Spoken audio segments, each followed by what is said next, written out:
बिस्मिल्लाहिर्रहमानिर्रहीम। अस्सलाम वालेकुम। आज की रेसिपी है लाइम जूस।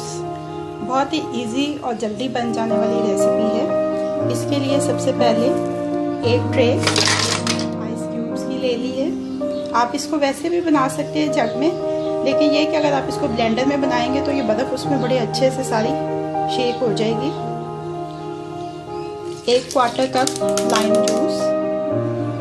लाइम और लेमन के जायके में ये फ़र्क होता है कि जो लेमन होता है वो काफ़ी खट्टा होता है। 4 टेबलस्पून इसमें ऐड कर लेंगे शुगर सिरप। पानी शामिल करेंगे इसमें ठंडा, तकरीबन 2 कप के बराबर।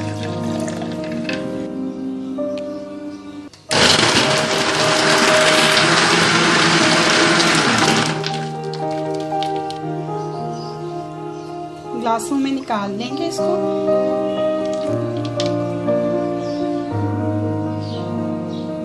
बहुत ही ठंडा और refreshing lime juice ready to serve है।